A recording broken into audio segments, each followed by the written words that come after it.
Welcome to College Football Roundtable, your source for college football coverage, including major storylines, playoffs, can't miss game previews, and picks each week.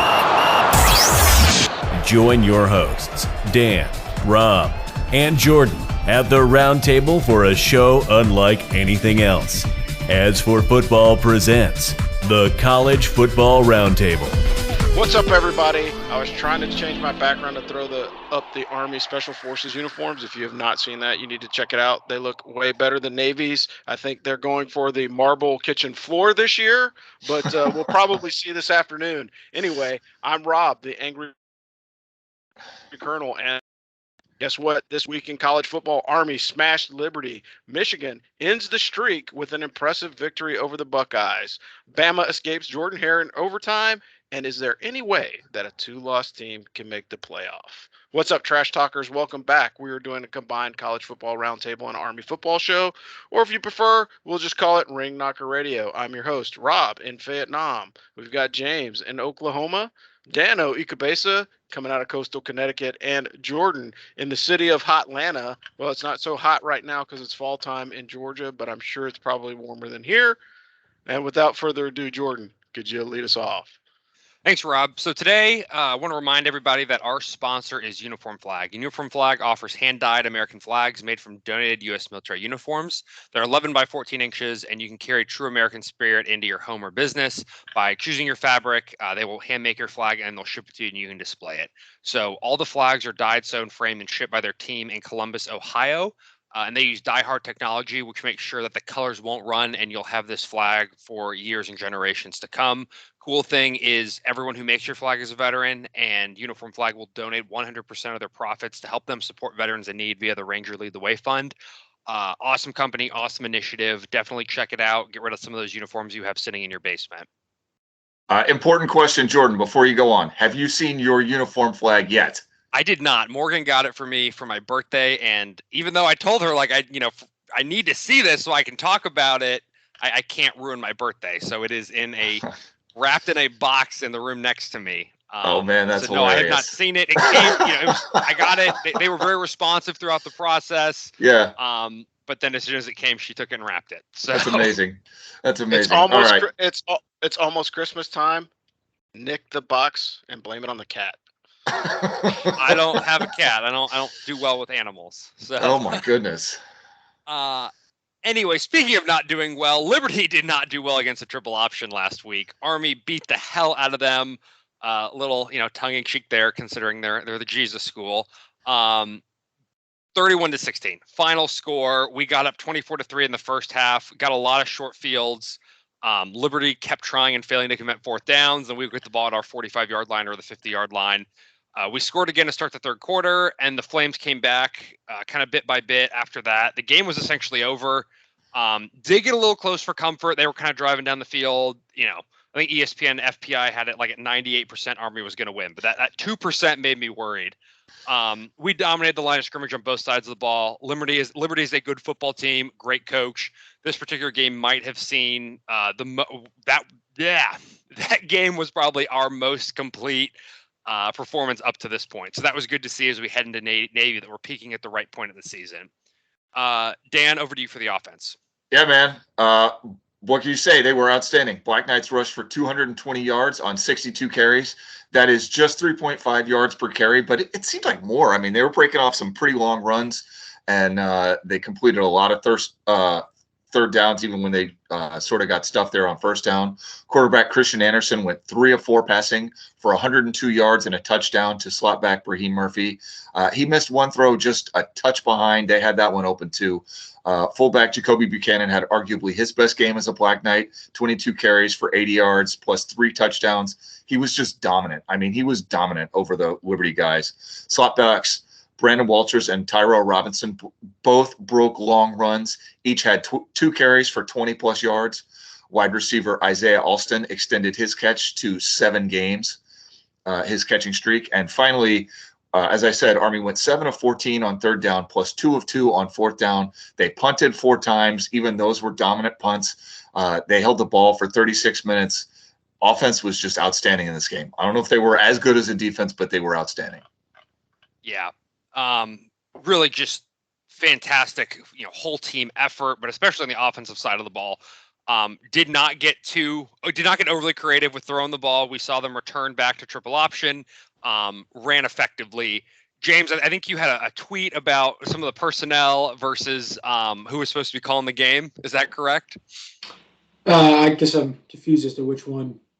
It was like Buchanan, Ross Tucker, something about Ross Tucker. And Oh, yeah, absolutely. I don't know if all the viewers know this, but I ran the As for Football account this weekend, which felt a little strange without Jordan on the net as well. But yeah, I was a little upset. Jacoby Buchanan has 3 touchdowns, and not once did I hear fire the Buchanan. So Ross Tucker, we miss you, and luckily Buchanan's got another year, so we can hear some more of that. Absolutely. Over to you for the defense, Rob. All right, so let's talk about this. Defense wins championships, but they also win great football games, particularly down in Liberty. So Army's defense played outstanding. This is one of the best games that they've had all season. This is one of the college football's sackiest defenses against the sackiest quarterback, and it just didn't work out well for Liberty. The Flames double teamed Andre Carter, but still gave up 5 sacks and 8 tackles for loss. And we kind of predicted that. We were hoping that it would be Andre Carter, but hey, yet and still the rest of the team stepped up and got in on the plays. Army held Liberty, a great rushing team, to 79 yards on the ground, 5 of 15 on third down, and 2 for 7 on fourth down. And I think that 2 for 7 on fourth down was probably the most telling statistic of it. And I know that Coach Freeze was asked about why they kept going for it, and he basically was convinced that the analytics were telling him, playing against Army, that you would have to create opportunities to get extra touches on the football or increase your possession time. And so they went for it. Did not work out well. If you were 2 for 7, it doesn't matter if that's on third down or fourth down, you're not having a very good game. Eric Smith finished with 7 tackles, 1.5 sacks, and 2 tackles for loss. Nolan Cockrell got in the action early. He was the first sack of the game, I believe. He had 4 tackles, 1.5 sacks, and 2 tackles for loss. Jabari Moore led the team with 9 tackles plus a pick. The whole Army secondary played well the entire game, especially covering how deep they were in the depth chart and knowing how aggressive the receivers are, knowing that Liberty likes to throw the ball. And, when you have a dual threat quarterback like Malik Willis, like the corner play is just as important. And everybody did a great job. Finally, Army finished the game with 2 interceptions, one off a fake punt by quarterback Bo Nichols-Paul. He had an interception plus Jabari Moore's interception late in the game kind of finished it up.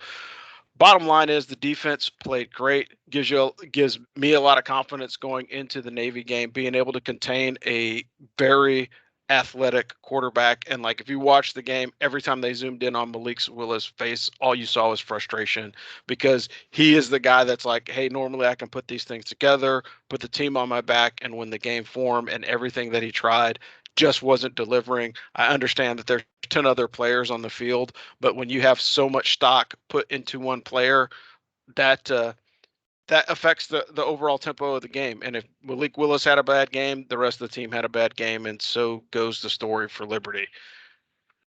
Yeah. Our secondary got lucky. They did not give up any big plays, but some of that was just overthrows and then Liberty receivers dropping the ball. So I still think that's a little bit of a liability, but thankfully Navy really does not throw it that deep. But we'll talk about that on next week's podcast. James, over to you for special teams. Yes, so special teams, kicker Cole Talley was perfect. He had 1 field goal and 4 point after attempts that were all good. Punter Zach Harding was the star of the show. He had 4 punts, averaged 47.5 yards, not a single return on any of those punts, a long of 54. I believe that's his 15th punt on the year of greater than 50 yards.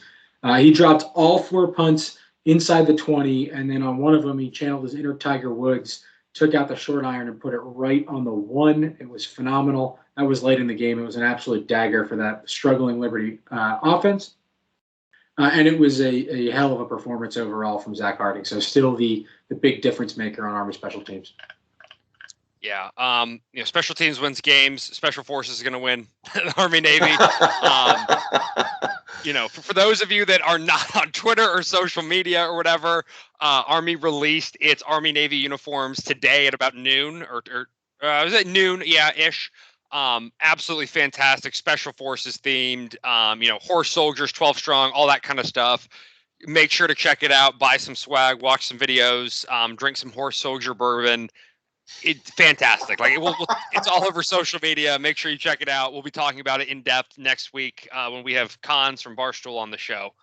But now back to Liberty, good, bad, and ugly. Dan, why don't you take the good? I mean, Army was good. Offense, defense, special teams, everything was good in this game. In particular, I'd like to highlight the play calling on both sides of the ball, just relentless blitzing from the defense until the third quarter. And then when they suddenly dropped back into coverage, you could see Malik Willis get visibly confused. Like he'd been hit so many times that he would step back, look around, panic, and then realize, oh, they dropped 8 into coverage and then wind up throwing the ball away. It was wild. I mean, absolutely wild. And then on offense, it was exactly the opposite of the way that they called the Air Force game. And I mean, hats off to Brent Davis. It was just amazing. He was super aggressive early, working the outside, throwing when it was there. Liberty seemed to adjust a little bit, spread out their defense after that first drive in the second half. And that's when Davis went straight back to the fullback and just wore their asses out.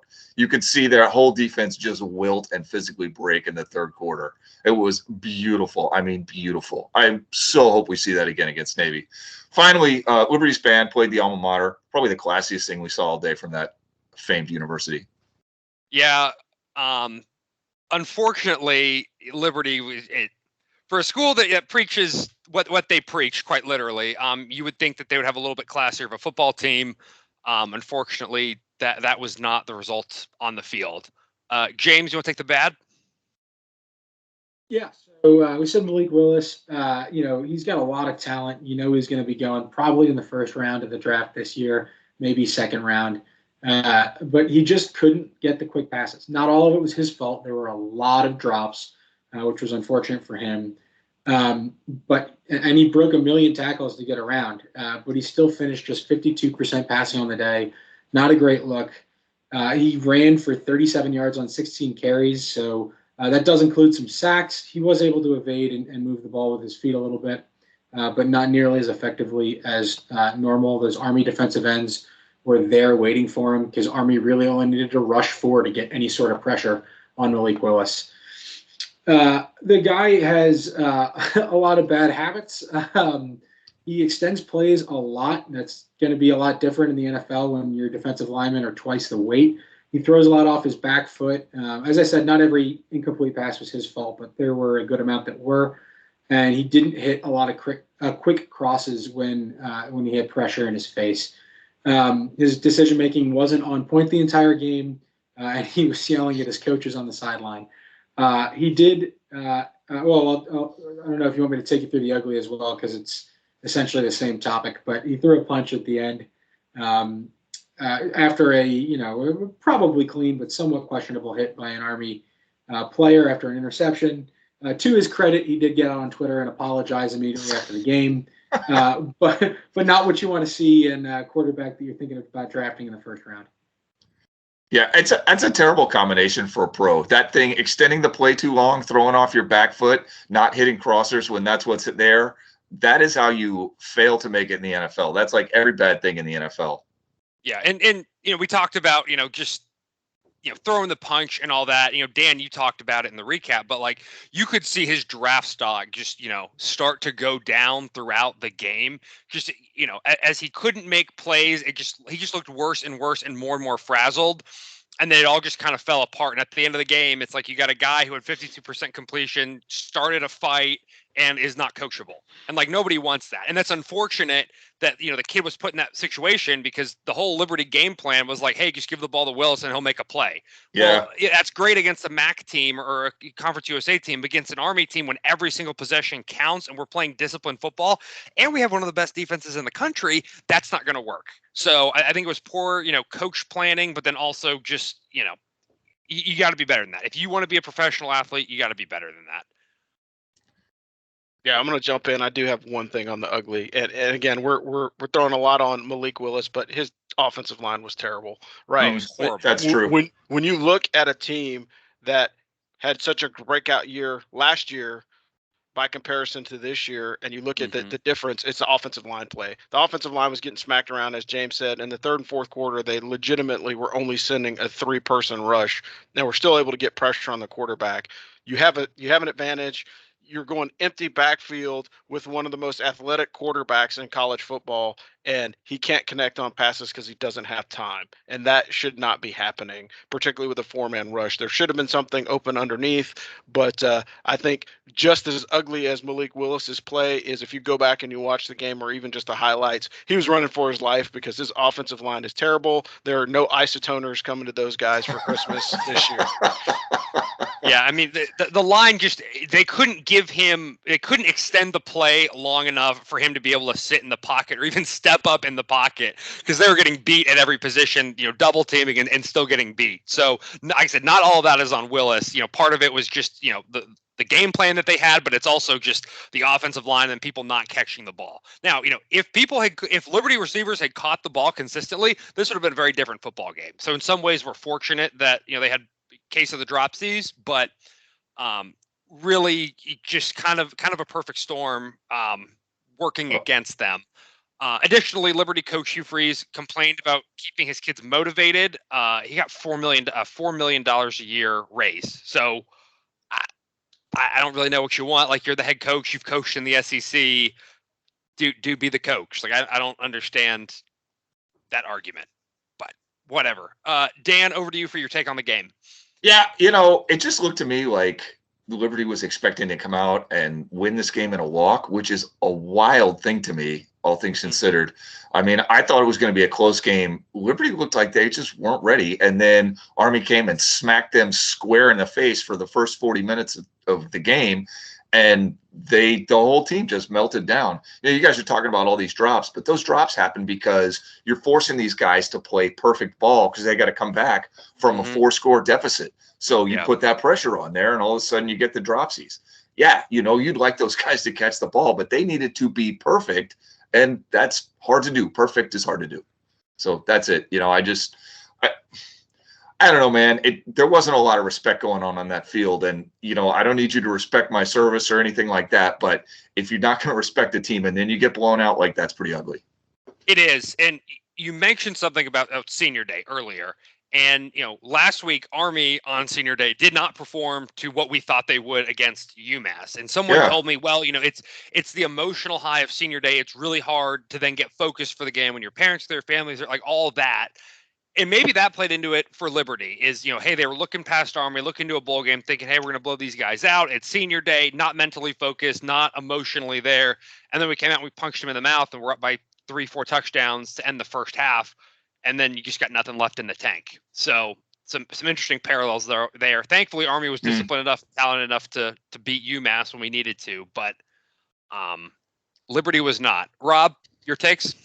Yeah, just real quick to jump on Jordan's point, what you said, it's very much a sandwich game, right? So you're at the tail end of the season. You got a team that you think that you're going to beat. You're looking forward to the bowl game in the postseason just to get that one last chance to get yourself on television and create those opportunities for you in the future. And it bit them. And it bit him pretty hard. I mean, you're a wide receiver. That's what you're supposed to do, is catch the ball. If you're dropping the passes, like, why are you even on the field? Like, we could pull somebody out of the stands and throw a jersey on them and let them play ball. The visual frustration on Malik Willis' face is basically explains the whole kind of attitude towards for the whole time, because he was frustrated after the first or second series. It wasn't just, because he was getting knocked around. It was because he was like, man, we're supposed to be blowing these dudes out. Very, very reminiscent of, you're playing backyard football with your buddy and he doesn't realize that, like, your athlete, a collegiate athlete, and then you're skinning this dude, you're skinning this dude up, running a skinny post, and he's like, how does this happen? It's like, dude, you remember I played football in high school and in college. Shouldn't be a surprise that I'm whipping your ass on Thanksgiving. But, but the other... Did that happen to you, Rob? Is that a true story? Yes, but not recently. I'm not as good as I once was. But moving on, the other part of it is understanding that Hugh Freeze, man, you're the highest paid Group of 5 coach, and you got your butt whooped on national television. And how can you say that you had problems motivating your team? You have 4 million reasons to be the most motivated coach to motivate your team. And I think it's pretty embarrassing that you went out, you got smacked in the mouth by Army or any other team, because you had 4 losses this year by comparison to last season where you were running the table on everybody. I would like to say, though, quick shout out. I was watching College Game Day before everything kicked off. And David Pollock, University of Georgia grad, an all-time great sportscaster, came and gave a shout out to Army. I wasn't happy that he called us for his super dogs, but he did call them for the outright win. So I think there's at least one person at ESPN that takes Army seriously, maybe 2, but Lee Corso will never admit it since he's a former Navy coach. Yeah, it doesn't matter how good we are headed into Army Navy. He's still going to pick Navy, even though he's going to be the only person. Whatever. James? Yeah, so only things I had, number one, first of all, Brent Davis with the play calling. So we mentioned that he came out swinging, took some risks early. They really paid off, and we love to see that. The other part of that is at some point you have to stop taking risks, right? When you're up by so many scores with so much time left, you have to say, okay, we're done throwing the football. We're going to bludgeon you with the fullback until you stuff everybody in the box to stop them, and then maybe we'll go for an outside run. And we're just going to churn this clock. And it usually happens sometime in the mid to late third quarter. Brent Davis did that with impunity and then ran the clock on Liberty, and they just never had enough time to get back. So great job making that decision of when to start milking the clock. Love to see that from Coach Davis. 2 more things real quick. Carter still leads the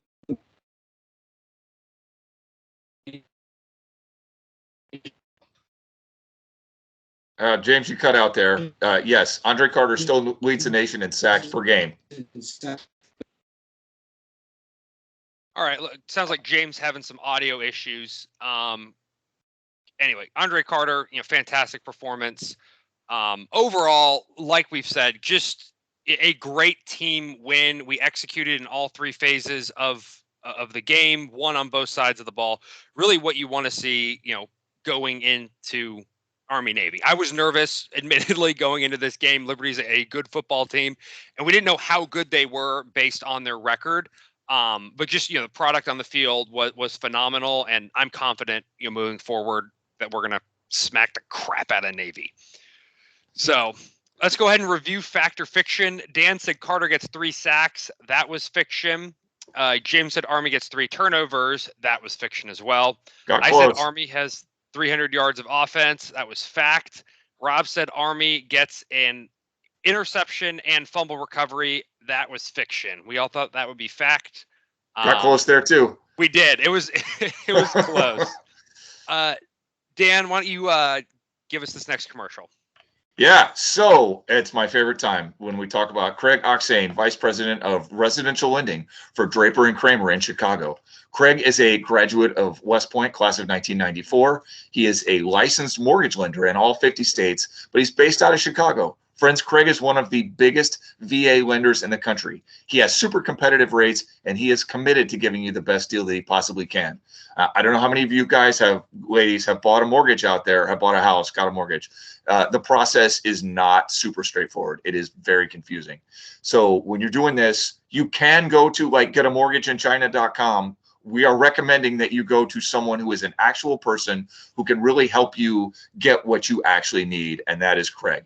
He is a member of the West Point Network, and he understands how the West Point Network functions. He's helping us stay in business here at As for Football, and we in turn are helping you get the best deal that we possibly can on a mortgage by introducing you to the guy that you need. Why is he the guy that you need? Because Craig does not charge lenders fees for veterans. That is a monster savings. We're talking like $1,300. If $1,300 doesn't get you motivated, first off, I don't know what your problem is. Second off, Craig will also get you a long sleeve As for Football t-shirt that you will love. Okay, so Craig Aac, Vice President of Residential Lending. Check it out. His link is on our website, asforfootball.com. You can just Google him, but definitely go to the website. It's too easy. I'm telling you, this mortgage thing is complicated. Do not make it hard. Absolutely. $1,300, that's washer and dryer set, that's fridge, that's moving. Moving is so damn expensive, and if you can save $1,300, you don't. That's unreal. Yeah. So next up, quick plug for our mailing list. do you like Army football but hate social media? And more importantly, does your dad like Army football but hate social media?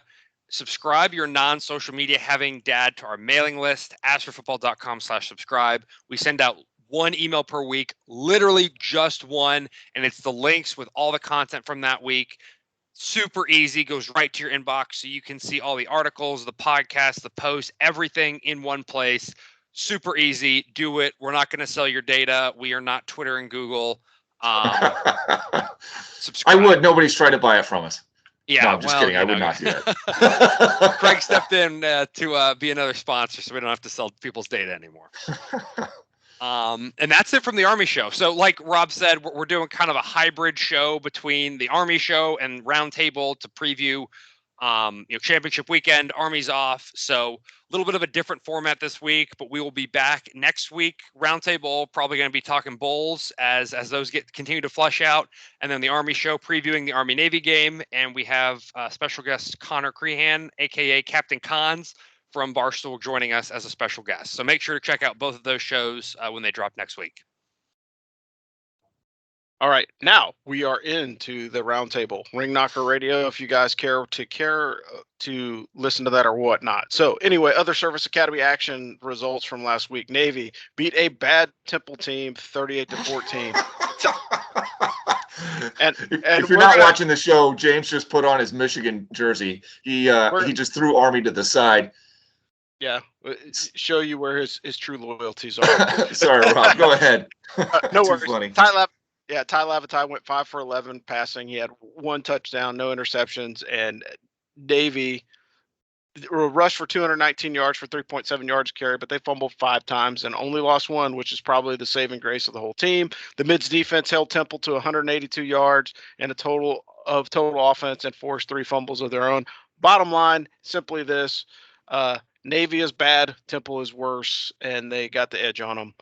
Air Force rolls over UNLV 48-14. They had 511 total yards rushing with 0 passing yards, so they didn't even attempt to throw. Air Force fullbacks had over 200 yards rushing. Brad Roberts led the charge with 2 touchdowns. Air Force defense held UNLV to 214 total yards and forced 2 turnovers. Bottom line is Army won 8 games in 5 of the last 6 seasons. They'll play Navy on December 11th. If they win, the Commander-Chief Trophy is a lock.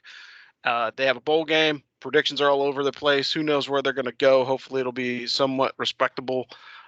Navy had some stuff turned around this year, but their offense still has some real problems. They'll be going to the house after the Army-Navy game and probably doing some introspection to try and figure out what their next move is for next season. Air Force got a bad break, and they lost their 3-way tie in the Mountain West Division Championship game, so they didn't get to play. Utah State edged them out. They're heading to a bowl game. They actually are a good team with 9 wins. If you're looking to watch some Service Academy football in the bowl season, I think Air Force would be a team to watch, not only Army, but I think Air Force would be a team to watch because they've actually put together a pretty decent season. And again, the Army-Navy game is an ESPN classic for those of you guys that still play NCAA on your consoles. Moving into the AP Top 10, I'm going to pass this over to James so he can gloat a little bit. But here's what to the victors. All right, look.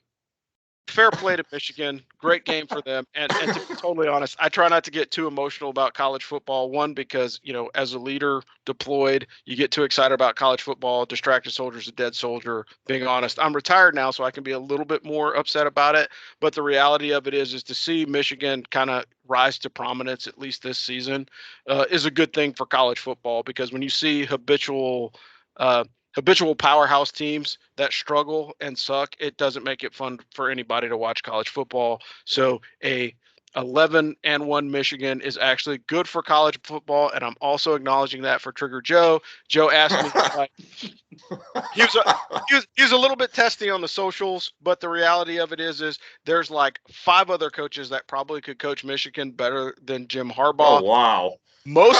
However, most of them are on staff at Bama, and so most of Saban. Take.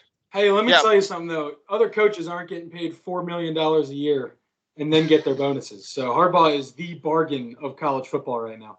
Yeah, true statement. And like I said, the guy should have been sweeping floors at Piggly Wiggly. But even every dog has his day. Hey, Oh let me my tell you, God. not even Ryan Day has a winning record in the game. Yeah, He's now 1-1. Yeah, well, 1-1 is better than 1-6. This And year 1-0 is better than 0-1. That's Yeah. all I'm saying, baby. Spoken like a true Michigan fan. Let's move on. So we're not wasting any more time on Michigan's quoting, because The new what's top going to 10. happen is they're going to look past Iowa and they're going to Oh stumble. my God. So what's going to happen is we're going to go through the top 10 because number 1, as everyone knows, is the Georgia Bulldogs. But number 2 are your Wolverines from the great state of Michigan, the Ann Arbor Wolverines, coming through 11-1 after the big win over that 4-letter word team. Cincinnati in at number 3, Alabama after the close call in what turned out to not be a football game comes in at number 4. Oklahoma State after their big win in I guess they were playing Stillwater against the Sooners, comes in at number 5. Notre Dame at 6. Ohio State at 7, the State University in Ohio at 7. Number 8 is Ole Miss. Number 9, Baylor, and number 10, Oregon. So Cincinnati definitely has a path to the playoff. This is the first time I'll say Cincy's more likely to go than not to go. The only thing that can really hinder it is if Alabama beats Georgia in the SEC championship game. Then I think there's a good chance Cincinnati won't go. If Baylor beats Oklahoma State, that'll help a lot as well. Other teams in your top 25, you got number 12, BYU. Number UTSA dropped out after their loss to North Texas. Wisconsin is now out after losing to Minnesota, which kept them out of the Big Ten championship game. Number 16, Houston, headed to face Cincinnati in the AAC championship game up in Ohio. Number 18, Wake Forest, headed to the ACC championship game against Pitt. San Diego State is number 19, and the Bill Napier-less Louisiana coming in at number 20, their head coach, an all-star hire at the University of Florida now. Others receiving votes, you got Wisconsin, UTSA, App State, Minnesota, Purdue, Mississippi State, Penn State, Army, and Fresno State. Back to you, Rob. Yeah, great rundown, James.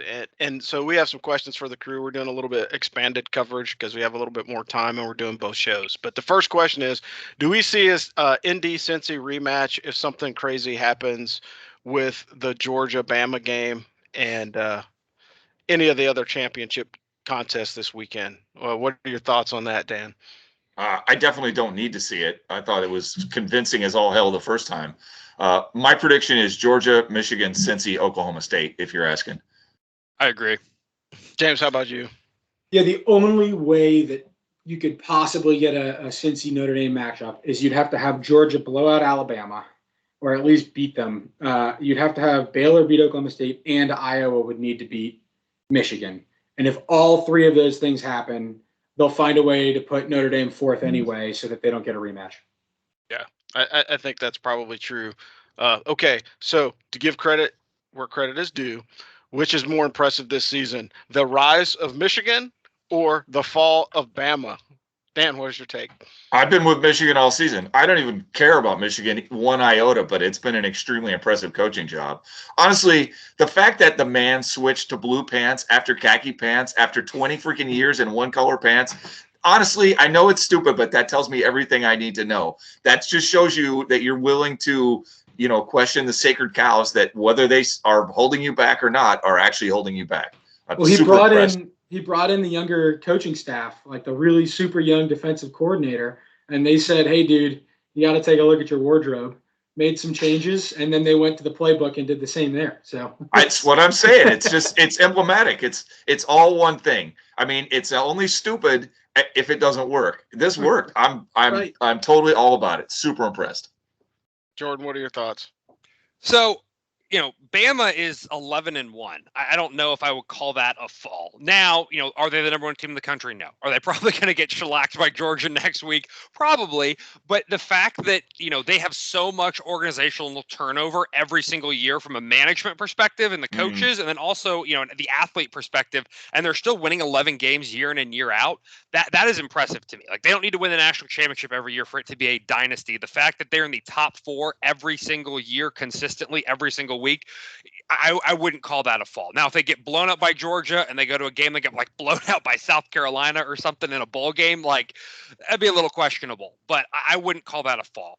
Now, Michigan, absolutely. That is so impressive. The fact that they have struggled for so long and they bet on their coach and, he took a pay cut, did whatever he needed to do to make it happen. And now all of a sudden, they're winning games. They beat Ohio State, one of the top teams in the country, probably going to the CFP. That is fantastic. And, you love to see it, and you love to see hard work paying off. To me, that is much more impressive than Alabama losing to Texas A&M. Yeah, I think honestly, Texas A&M has always had Alabama's number since they came over to the SEC. So we're probably going to see that kind of wave happen every other year for the next decade or so.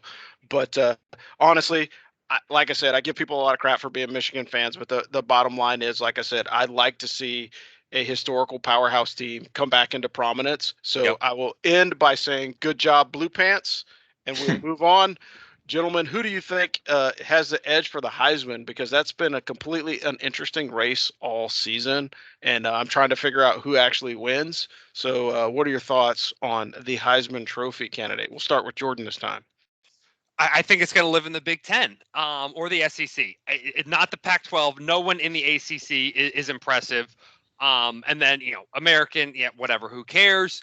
Even the Big 12, no one has really stood out. I think you got Kenneth Walker from Michigan State, who's doing a great job. Bryce Young at Alabama.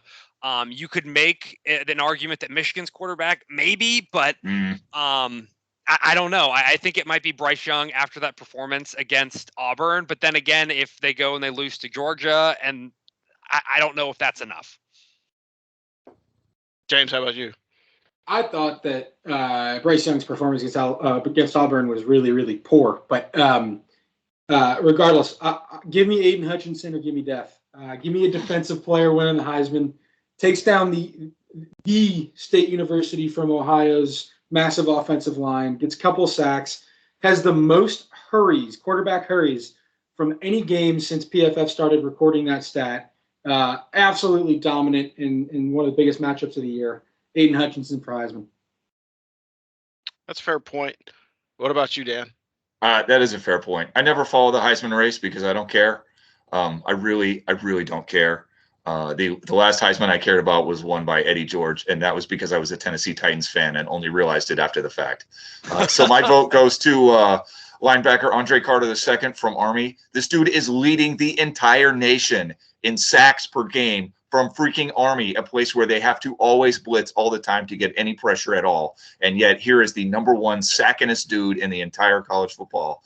I mean, I get that Carter's not even going to be invited. I can live with it. I'm learning to move forward. I'm just saying, if you're talking about impressive performances, dudes who have been super important to their team, nobody's more deserving. Yeah, and I think, honestly, when you look at it from that perspective, the Heisman Trophy is supposed to be the most valuable player to their team in collegiate football. Unfortunately, I don't know if that's always the truth or always the case. I think the trophy is Bryce Young's to win or lose. If he goes into Georgia and wins and they win big and he shows off impressively, I think he's going to win the Heisman Trophy. Yeah, but after that, it's a toss-up. I thought Kenneth Walker had the best chance for a while, but then he went 2 or 3 games with zero production. So I think right now it legitimately is in Bryce Young's hand to win or lose if he plays well or poorly against Georgia. And James has another thing. Yeah, I know we've talked about it briefly before, but how awful was that Iron Bowl in terms of how that game was decided? You play 60 minutes of football, and then you play normal OT, and then it's decided by 2-point conversion. If you're gonna do that, if you're gonna go to 2-point conversions, just save everybody the trouble and flip a coin. If we're not gonna play football to decide the winner of a football game, just flip a damn coin. It's awful what they've done. They got to go to either the NFL model or the spot and choose or the bidding for possession or something else. But it has just gotten awful. The winner of the Iron Bowl was decided by, in all essence, a coin flip, and has nothing to do with the game of football. Yeah, that's a fair point. I think as we start getting into, the whole thing is to cut down the games, right? So when you have those games that have like 4 overtimes, that's an extra like 30 to 40 minutes on the players, and they're trying to cut the games down. I honestly think a sudden death overtime is livable. I think everybody does it watching professional football. If you're a pro football fan, sudden death works, and just play the game. But even sudden death is hard because then you can play great for 60 minutes and then you lose the ball.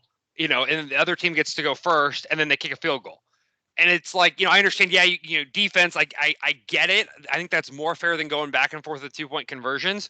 But still, to me, that just doesn't sit right. And I understand they're in a difficult position because they don't want games to last for freaking 6 hours.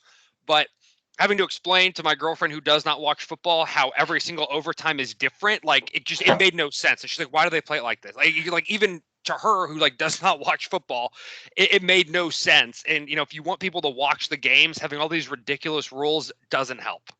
Yeah, I know I'm in the minority opinion on this, but for over 100 years we had ties in college football, and we lived, and it was fine, and there were no problems. So I wish we would just end it like that, and there would actually be some dignity walking out of the stadium. But instead, you're walking out of the Iron Bowl. Yeah, I don't agree that that's dignity either. It's a tie. Okay, so Alabama and Auburn tie. Where do you rank Alabama? They didn't win. They didn't lose. Yeah, they should drop. Alabama is still a contender because they beat Auburn in a 2-point conversion shootout when they should have tied and been knocked out of contention. No. Listen, college football had a perfect overtime system. Up until this season, it was perfect. Occasionally, it went ridiculously long, but so what? That's beauty. I mean, I'd be don't fine take with away something that's beautiful. I'd be fine with that. I find the statement that there's more dignity in winning a 2-point shootout than tying sort of horrendous. I'd rather a better team that ends up tied at the end of regulation getting punished more than seemingly doing better because they won some game in a competition that isn't football. People get in fistfights in the street based over these rankings. Like, no one can agree on how to rank these teams, and if you throw ties into the mix, like, it's just going to be so much worse. And for a game, Army, Ball State, who gives a shit? Nobody cares. Alabama, Auburn tie, the state is going to burn down. Okay, one way or another. You can't just say, I guess we both win, because then you both lose, and then everybody loses. But then maybe the country wins. Yeah. Well. Oh my goodness. All right, let's move on. Yeah, I think the last point I will make is I think to avoid the ties, we flip a coin. Whoever wins the coin toss, they get to select offense or defense. You get your most physical offensive player for your most physical defensive player. They duke it out at the 50-yard line. We zoom in on the camera. Oklahoma, baby. At least that'd be entertaining. And then at least it ups the entertainment value. And, oh, by the way, with name, image, and likeness, who wants to be the quarterback with the big fat black eye that knocked out a linebacker from, the University of North Dakota or some shit. And actually, you can market that a little bit better. But I doubt that we'll ever get any changes to the rules until somebody decide that it makes sense. All right, let's move on to the game of the week. It's championship weekend, so it's pick your poison. And it's basically you choose what conference you like best to watch the championship games. All the service academies are inactive this week. We start off on Friday, December the 3rd, the Conference USA championship game. Western Kentucky versus UTSA. That probably will be a good game after watching how UTSA did not do so hot. Against North Texas, and Western Kentucky is picking up steam. They look pretty good this week. So they're a trashy football team, but they can play some ball. Hey, it's Western Kentucky. That puts it all into perspective. You know what I mean? Again, that's another one. That's another one of those regions of the company. Teeth brush versus toothbrush. Moving on to the Pac-12 championship game, you got the Utah Utes against the Oregon Ducks. I mean, Oregon should be favored in that game, but of course the Ducks are choke artists. They've already choked twice this season. They may do it a third time in the championship game. Hey, if Utah pulls it off, that would be pretty impressive. Moving on to Saturday's slate, the Big 12 championship game is going to be the non-defensive played contest between Oklahoma State and Baylor. Take the over on that one for sure. Aac Championship, you got the Kent State Golden Flashes versus the Northern Illinois team at 12 p.m. Got the Mountain West Championship. Air Force is going to be watching this one intently and butthurt. Again, this is probably why we need ties, because, again, this is what happens when you have ties, because you see Utah State and San Diego State playing rather than Air Force, which may be the better team of the two. Even though they lost the head-to-head matchup tail end against both those teams. Yeah, but I think Air Force looked better towards the tail end of the year than these guys did. Sun Belt Championship, App State versus Louisiana. That might actually be a good game. App State is always a game opponent, and Louisiana's looked good the last few weeks. The SEC Championship, not that we want to see this again, but it's Alabama versus Georgia. And this will be like the 47th rematch in the last 2 years between these two teams because they seem to keep winning. The AAC Championship will be the University of Houston versus Cincinnati. This may be the dream smasher for Cincy if they can't pull it off. I think Cincy will be in the playoff unless it's a super, super close game and they give, the committee a reason not to put them in. The ACC Championship is Wake and UPitt. And, of course, the Big Ten Championship will be Iowa versus Michigan at 8 p.m. And that's a primetime game on the Fox Network. And we will kick it over to James to give us the pick and trap games and the rundown for scores this week. Weekly locks. You got it. So you guys went 4-0 collectively last week. Woo! Yeah. Dan had San Diego State and the points and Miami, Ohio, plus a 1.5. Oh, that hit? Yeah, it's a plus 1.5. They lost by 1 point. Oh, baby. I think the final line ended up being 1 point, so it would have been a mix, but you took them at 1.5. So you get the hit on that one. Oh, hell yeah. Jordan, even though they unfortunately lost, Jordan had Iowa minus 1.5. That hit, and Rob took Auburn and the points. Also to update, with Army's win over Liberty, Liberty can no longer get to 9 wins. They're under 9 on the season, so Rob gets a point there. All that being said, final scoreboard heading into conference championship weekend. We got Dan at 5 points. Rob is 1 unit up on the year, and Jordan will be paying for beer at Army Navy at -3. How am I -3? That was -2 last week, and I just got a point. No, you were because I had to update both USF and UCF. You already did that. You already took those points from me.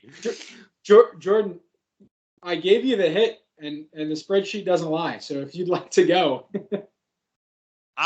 You know what? Whatever. It's fine. You were at -3 last week, and I updated both USF, which didn't happen until this weekend, and your hit. So you're +1, -1. You had 1 season total over under, and then you hit your Iowa. Look, man, USF lost.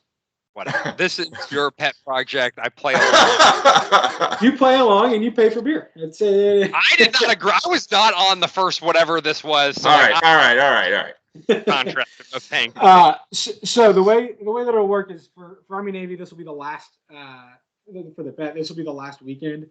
We are going to keep going, so we'll have you guys make picks on the line and over under for Army Navy as well, and then I'll give you 3 bowl season picks just to play it out for the rest of the season.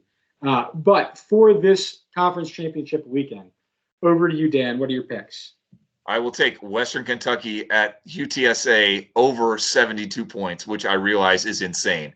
However, Western Kentucky is all offense, and they definitely cannot defend the run, while UTSA has one of the best rushing teams in all of college football. I don't know what's going to happen. I literally don't know who's going to win. I think UTSA probably has the advantage, but Bailey Zappi probably going to throw for 10 touchdowns, and Sincere McCormick might actually run for 300 yards. So we'll see. My other pick is Georgia -6.5. Wish I'd gotten him when it was Georgia -4, but here we are. Bulldogs are actually 8-4 against the spread this season, and everybody already knows that they're good, which is amazing. So there you go. I got 2 games that I'm looking forward to more than the others, just not picks, but Pitt at Wake Forest. I also think we might see 150 points in that one.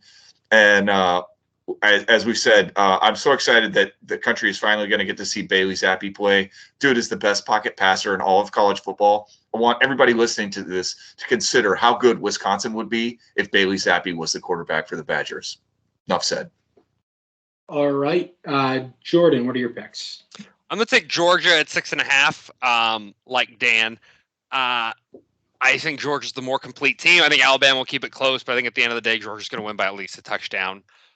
Friendly warning, if you are in Atlanta or you are visiting Atlanta, do not go out after this game because it is going to be absolutely insane. Stay out of downtown, stay out of Buckhead. Because the people who live in Atlanta or the people who coming for the SEC championship, either one of those are going to shoot you. So just stay home. Don't do it. All right. So Jordan's got Georgia, same as Dan. Rob, And what do you have? I'm going to take over on 2 murders next weekend in Atlanta.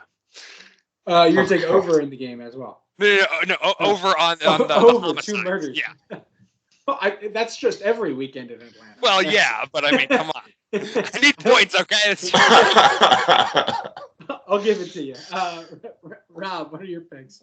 All right, well, we're going to be beating the drum on the SEC championship. Bulldogs, again, best team in college football. I'm going to lean with them. I think Bama will play a little bit better, but if their offense is as constipated in the first half as it was against Auburn, it's a wrap. It'll be over at halftime. I think the Bulldogs will be up by at least 2 touchdowns if the Crimson Tide doesn't get their act together. And again, I'm going to say the game to watch, of course, is going to be the Big Ten championship. And the reason why I say that is because this is absolutely the definition of a sandwich game. Big emotional high coming off of winning against your rivalry team. You're going against the team that you should clearly beat, and you're looking forward to the playoff. I mean, it is a recipe for disaster. Good luck, Blue Pants, keeping your team focused on the game. Because again, I think it's an opportunity to really get pitched. They did great. I think that'll be a good game to watch. But I appreciate the friendly competition that we are having, and I'm glad that I don't have to buy beer on the first time around. So we'll move on to Dan. So just close it out with a favorite thing this week, as we do usually on the Army Show. We set this episode up more as Roundtable than as the Army Football Show because we hopefully want some of our regular Army Show listeners to give Roundtable a try. Obviously, we're all Army fans first. I don't think that's a surprise, but I think it's evident that we love college football all the way around. And if that's you, try this show out, give it to your friends. We're trying to grow our brand beyond just Army. So far, so good. Yeah, sort of. And if you really like Ask for Football, please consider joining us on Patreon. We do weekly exclusive content, including our scouting report, which tells you how Army's opponents are faring, gives you a sense of how our strength of record will progress over the season, as well as a games and locks of the week post, which is me and Rob picking against the spread. We're both right under 50% on the season. And we also have an exclusive Firsty Club on Facebook if you want to talk about the games and other news with us each week. Picked up a new patron this week. And if you're watching the video version, you can see a shout out to all those guys on the screen right now. That's it. Thanks a lot. Last time, shout out our sponsors, Uniform Flag and Craig Oxane. We couldn't do without them. That's it. Go Army. Beat the bye week. Beat them. And beat them. Enjoy some college football this weekend, and we'll see you guys next time. Thanks. Thanks for listening to the Ask for Football College Football Roundtable. Join the Ask for Football team on our next episode as we bring you more hot takes and college football analysis. We would also like to thank our sponsor, UniformFlag.com, where 100% of the proceeds from all purchases go to the Lead the Way Fund. Show your service and support a great cause. You can also find us at AskForFootball.com and across all social media platforms. I would also like to give a quick shout out to our Globe platform presenters of our video podcast at VeteranTrashTalk.com.